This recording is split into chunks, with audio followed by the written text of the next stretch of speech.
great to catch up for another one of our chats. Yep.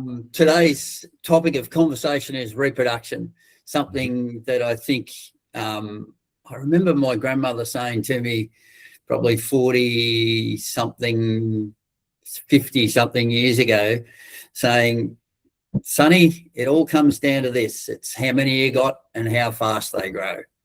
And I think that one of the things that I admire about Mujipin and the way that ASBVs have moved the needle across both composite and merino industries in the last 20 years has been the fact that we now have the capability to have more lambs. Mm-hmm. Just wanted to run through a bit of where you've moved, Tomo, and the implications for you and your clients. Oh, well, look, if I went back that far, say 45 years, we would be doing 60 to 65% lambing. And my father blamed the sheep, of course. Merinos are bad mothers, and it was an easy blame. So now we sit around 130, 131 5-year average for number of lambs weaned per ewes joined. So we've come a fair way in that time, but it's a combination, I think, of both the genetics and also managing. And there's been plenty of people over the years that say I'd much rather one good single than two scrawny twins. Well, we've got to learn how to make those scrawny twins actually as good as the singles, and that takes a bit of management as well as the genetics. So that's where I think we need to look at it. We can no longer think 80 to 85% is good enough for the Australian sheep flock. Just won't sustain it. So, and explain that a little bit more deeply, Tomo, like when you started to see the fetuses, the capability, was that work that you were doing with a sheep scanner? Like, how long have you been scanning sheep on the place? Preg scanning, I'm talking about. Yeah, we started scanning back in 98, I think it was. We first started scanning, but in those days it was only pregnant or not pregnant. Yeah. Then it was, I'd be guessing 2010, 2012, somewhere around there, where we got multiples. We had New Zealand scanners were coming in. They were under contract, and they were the ones that could do it and do it at speed. Yeah. So that's where we found the real speed in genetics was with those guys coming in, and then we could actually manage those twin bearers a lot better than the singles, and that's where we've got to move to is get those twin lambs to survive. So to give people some tips, knowing where the lambs are is an important part. Like, how did you start building the management systems around those extra fetuses, or knowing where they were, I suppose, even better? Well, we did a lifetime ewe, that program. So that was instrumental in actually, I think with another 6 producers, and you'd come in and you'd actually, one of our clients was in it as well. And I remember that we went and to see their twin bearer ewes, and they were condition score 2.5 to 2.7. And the consensus was you're going to lose nearly all your twins, or the second borns, and you'll lose half the ewes. And that's virtually what happened. The ewes went down, lost the lambs, and that was probably one of the biggest learning curves we saw. You cannot let your sheep get down, twin bearers in particular, to that condition score. Yeah. Okay. So after seeing that, what did you change? Well, we changed. So setting the ewes up when we weaned the previous year's lambs. So that's when. So get the ewes into condition score 3 as quickly as possible on green grass in late spring, and then you could hold them. Through that to mating, as opposed to letting them go right down and then try to flush them to get back up for mating. Use the grass because the grass is free to get go from say 2.7 to a 3.2. Get the condition score up and then maintain it. That was probably solely due to the lifetime ewe program for us. There's a bit to getting weaning right. And for me, it's the most pivotal time of the year, which probably means that, historically, we often left rams in for 7 to 12 weeks, and you had this bloody humongous big spread of thumping big lambs to miserable little lambs at weaning time. How did you change? Yeah, well, we used to lamb in April, so the rams used to go in on the 1st of November when my father was there, and they'd come out on New Year's Eve. That was it. 8 weeks, absolute disaster. As you say, you've got such a spread, and then over the years, so we went to a 5-week joining, and then a 4-week joining, and now we do a 3-week joining. So when we did the 4 weeks, the scanner would fetal age, and we did that for probably 3 years to find out, are most of the lambs in that first cycle, and 75% of the lambs are in that first cycle. Wow. So we made the plunge to say, right, let's get everything cherry right for that first. So teasers, make sure the rams are right, use good nick, and go hard. And that was a 20-day or 19 to 20-day join. And when the scanner came, the next year we had our hearts in our mouths a bit. So, well, hope this works. And it worked. So what we But want to try. you didn't fudge, like you didn't sort of do the 21 days, take the rams out for a little bit, and then put the rams back in. I know a lot of people have tried that. You can do that probably in a different environment to us. So we're lambing in July. So if you took them out for a month and then put them back in, they're lambing in September. So it's too late for us. You can't do it. And we want to try and find those early ovulating ewes, and then use genetics. So the rams and ewes from those early ovulators in time, I think they'll all just ovulate early. We don't want those late ovulators. We don't want those late lambs. It's just a headache, and it makes weaning such a more pleasant operation because they're all the same age, near enough, all the same age when we wean. So we can wean early, standing crops, so vetch and or lupin crops. So they'll go onto a vetch at weaning, and then when that dries off, we've got a standing lupin crop for them to go onto to really power them away in that first 6 months of their life. Yeah, cool. Oh, it's so often overlooked, that weaning piece, and knowing, and this is where knowing your own farm is so important, because like it's critical that we understand, like for cost effectiveness, being able to wean that lamb and let mum go back out and put some weight on really quickly to recuperate, so that next year's joining isn't impinged.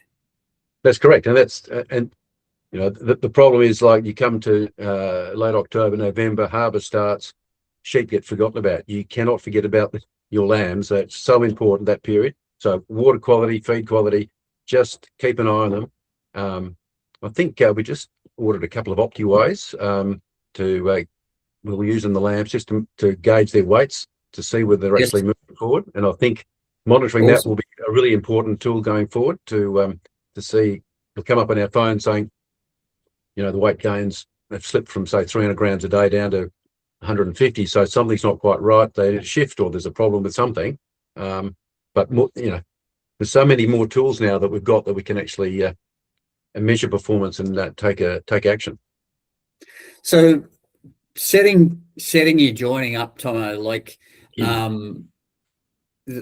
are you 3 or 4 weeks before joining, are you putting them onto a rising plane? Are you drafting, condition scoring and drafting, heavies and lights? How are you managing that at Merchant?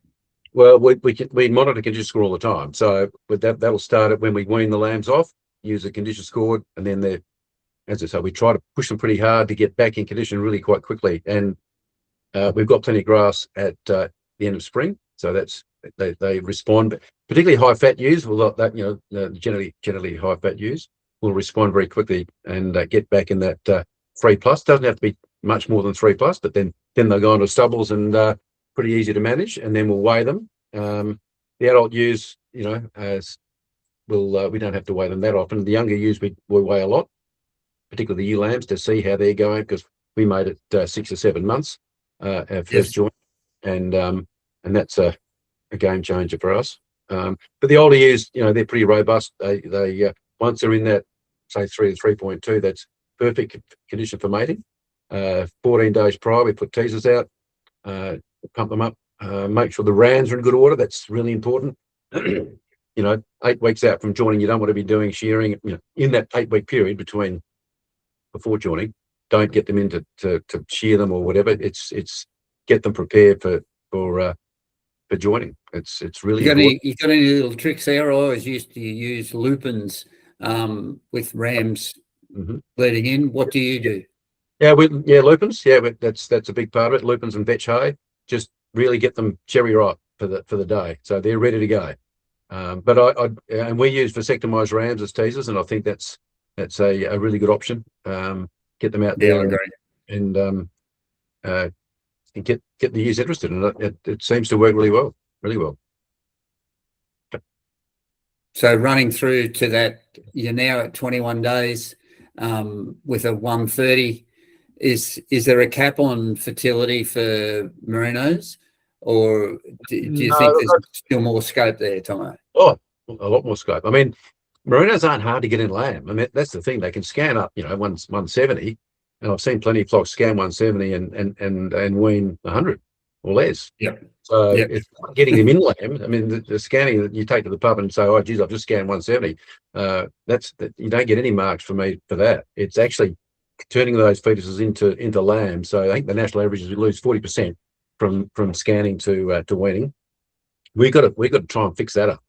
So we want to try and be sort of under 15% mortality if we can be. So that's the bit we're at 130. We'd like to be 150 plus.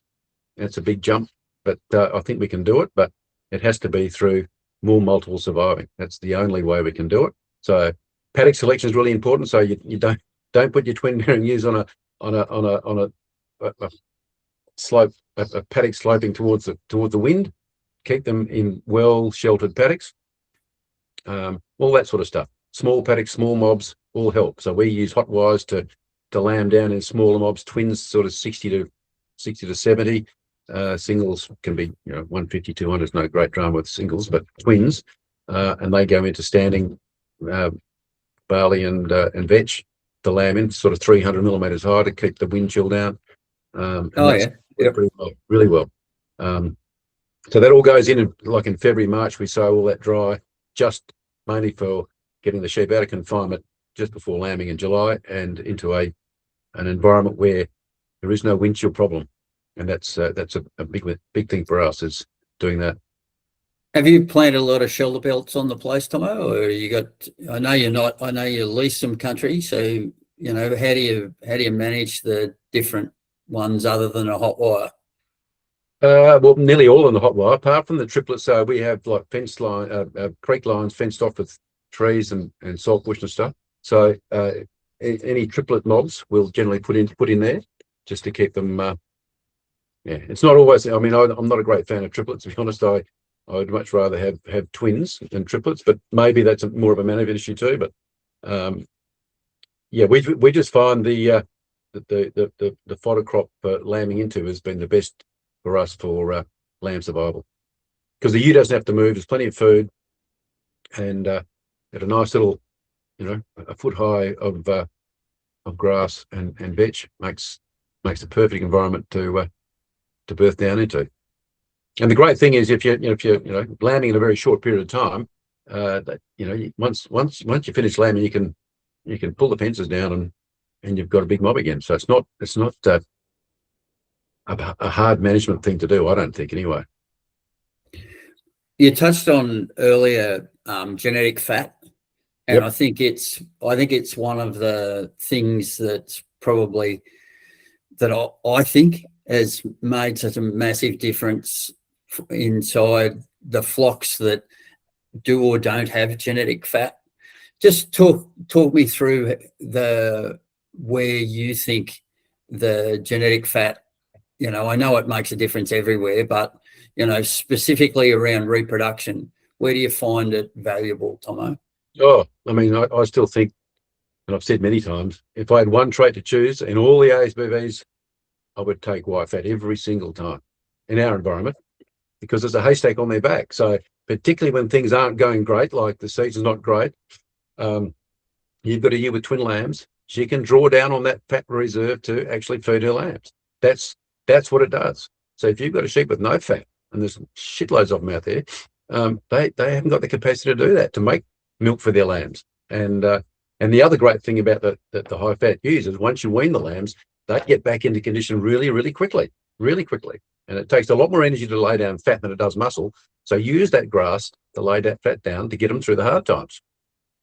They're really just trying to mimic nature. You actually pile on the fat while you can, to get through the tough times. And it's really when it's suboptimal feed conditions and or when stress goes on, so multiple lambs, that's the driver, I think. And I would think that there's no greater trait than Y fat. Yeah, look, 100% agree with you. I think it's fascinated me to watch, and I don't know whether that's fair to say it's unmules versus mules sheep, but there's a mindset that with fat in merinos that where, like the conversation around having 100% lambs isn't had anymore. Like the people that have embraced fat, non-mulesing type merinos have really been able to ramp up their repro and pay a few extra bills. Absolutely. Yeah, to me, the money is in more lambs on the ground, more lambs per hectare. And I think going forward, that's where the money is, no doubt. But the lambs have got to be good. That's the other thing. I mean, there's no point saying I've got 150% lambs and the lambs are all woody. I mean, we've all seen those. But you've got to actually, when you've got the genetics, you've got to manage it to make sure you get the most out of it. So don't think that the genetics are going to do all the work. It takes effort. It takes effort to run a twin bearing ewe through to weaning. And I think there's so many little pieces there that we've talked over, but it's that having a well weaned lamb and ewe, particularly the ewe weaned at the right time, yep. And then it's been able to get the management pieces in place that set up for next joining. But repro is everything, like it is what a commercial producer with any sort of sheep, that's how they get paid. And like there's just no way around that repro question to me. I don't care how high the wool price goes. It's nice if it does go high. We'll take that every day of the week. But more lambs, really share. That's it. Yeah, and it gives you so many more options. So you can either say build the flock numbers up, or you can say, okay, I'm not going to keep your sheep over 4.5, and then you've got surplus sheep that are attractive to other breeders rather than wait till 5.5 or 6.5. You've got them at 4.5, and that, to me, that's the big thing, is the flexibility it gives you. So, and you can cull harder, whatever you want to do to achieve your breeding objective. But more sheep give you that option. Is there a limit to genetic fat? Like, is there too much? Is there such a thing as too much? Oh, we used to think that plus 1.5 was the sweet spot, but now we've got sheep with 3.5. It's not. Look, it's really misunderstood. It's not like you've got layers of lard on the outside of the animal. You don't have that, and it's been very poorly sold, I think, genetic fat as opposed to fed-on fat. I mean, you can put a shitload of fat on a low-fat animal, but the genetic fat is, it's distributed across the whole body. So I think, I don't know what the answer is. I mean, I would have thought 3.5 would be pretty close to the sweet spot. Yeah. But, it's probably up to people like Ferg and stuff to actually say where the limit is. But I think if we can be around that 3.5, I think that'd be perfect. We spent a lot of time talking about, in this conversation around repro, and one of the side benefits of repro is having extra weather lambs to sell, which is awesome. How have your lambs? Is there any insight that you've got there, Tomo, and how your lambs have performed over the hooks, and how do you make sure that you capture value out of those extra weather lambs that you breed?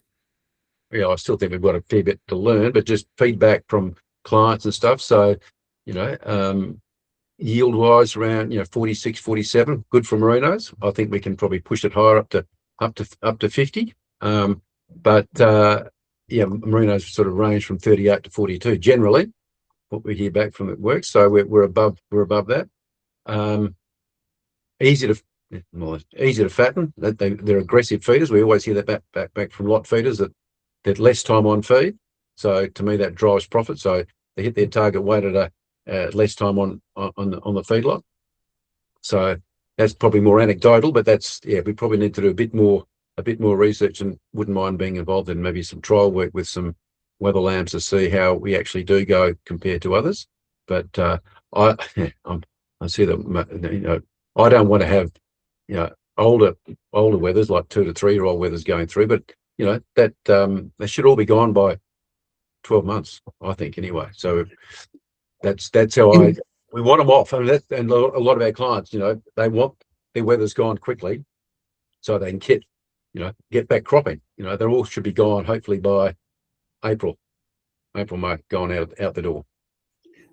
And a part of that weather lamb story is, I suppose, IMF and the technology that's out there in the industry now, and making sure that we maximise every mouth that we run on the property. I think there's been conversations around, you need to have your weather lambs quite mature. To get really good IMF in your merino wethers, you're at 11, 12, and hogget age before they'll be laying down IMF. What's your view there, Tomo, and where are you seeing that timing to get it right for a merino weather lamb to be expressing IMF? Well, that's a challenge for us as seed stock producers, is to find the outliers that actually will do it at 8, 9, 10 months to lay down that IMF. They're out there. They've got to be out there. I mean, it's just a matter of finding. That's why I'm really keen for all the processors to put MEQ probes or whatever IMF measurements they have in their work. So give us feedback to find out what sire lines are actually doing the job and which ones aren't, and making sure that we use the ones that are. But we need that feedback from the processors to actually make that advancement. And then maybe at the moment over here we're not getting paid for IMF, but I think we're in the red meat industry in competition with other proteins, and we've got to have a better product. And I think it's in the processor's interest as well to give us that feedback, so we can actually find these sheep that do it. And I mean, we've got rams here that are a lot better than others, but we want them at that younger age. Absolutely. So when you say a lot better than others, Ty, did you set out to mimic the Angus breed, or was it something that you found inside your genetic resource that you went, oh, hold on here, there's something a little bit different? We need to try and get this to express itself. Well, we just started measuring it, and then to see what sire lines are actually doing. I'd like to mimic the Angus breed because I think they've done better than anybody else in doing this. But we're not being sort of, apart from Gundagai, really. There's no market signal to say do it, but I think we have to do it as an industry for the sake of market share. So I think what Gundagai have been doing has been tremendous and show great leadership. I just wish others would follow and give us that feedback. And because we've got to get these low IMF sires out of the system, whether it's merinos or terminals, get them out and bring in ones that have got high IMF. And to me, it's a no-brainer for the industry to go down this track. Yeah, clearly looking after the customer. Yeah, well, listen to the customer. That's what we've got. That's how we got to do. The customer's got to say, this is what we want, and we've got to produce it. That's the message. And we want to align ourselves to that from the get-go. From here on, we just really want to have every mouthful is a good one. Yeah, for sure. Mm. Anything else on Repro that we haven't touched on that you think's important to touch on, Tomo? Oh, the ewe lamb joining is probably the thing that we I suppose, have pioneered. We've been doing it for 15 years, near enough. To me, it's a great thing to be able to mate lambs at 6 and 7 months and get a result. And it always blows my mind how wonderful mothers they are when they lamb at 12 months of age. I think it's something that we've probably got to try and normalise as part of running merino sheep, is to have virtually no dry sheep. They're all all production. Yeah, and don't I remember a traditional breeder telling me a few years ago, it's just a fad. It's just a fad. Well, we don't think it's a fad. Like, it's absolutely mind blowing that what those sheep can do.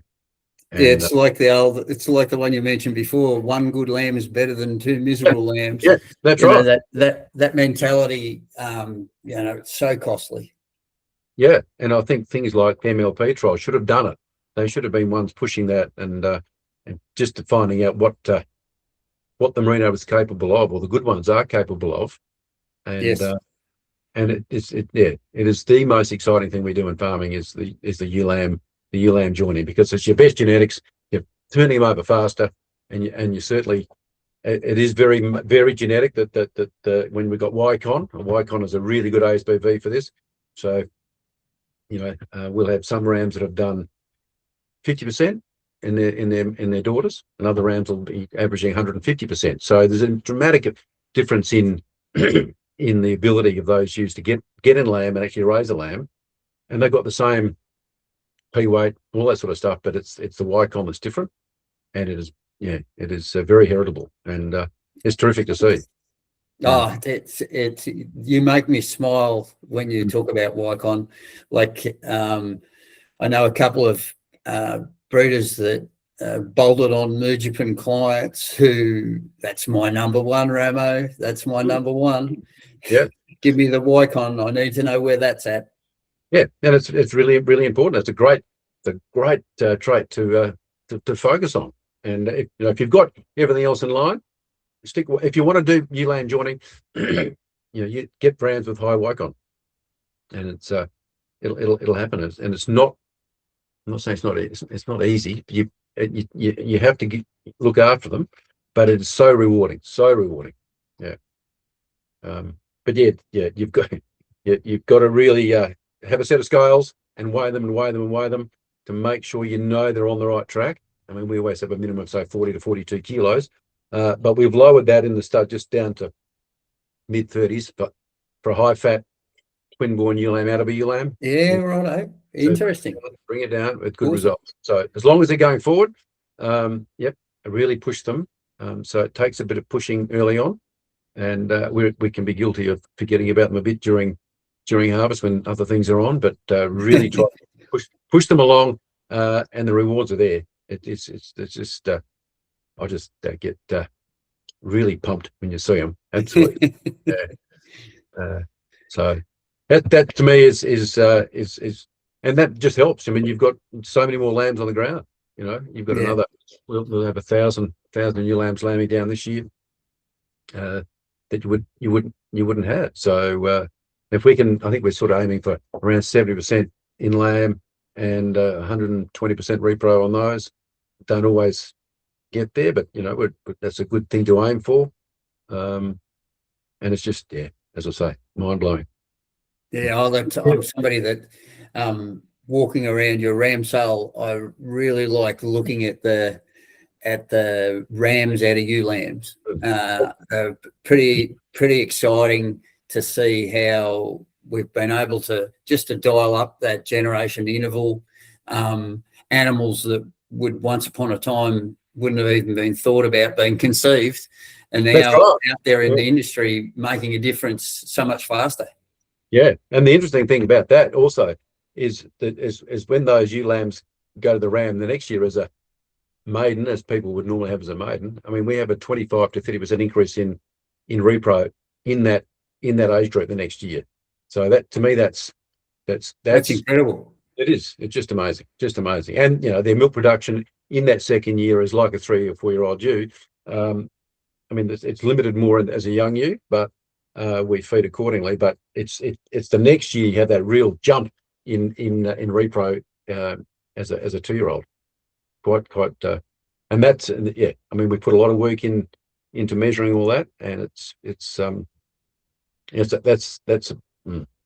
the game changer too. Just having such a good result the next year. Yeah, that's fantastic.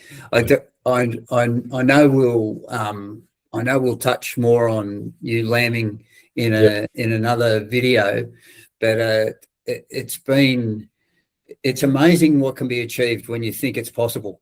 Yeah, And that's right. you know, once you realize it's possible, then I love having conversations with particularly merino breeders that are thinking about it, you know, like weighing up what are the pros and cons of doing it.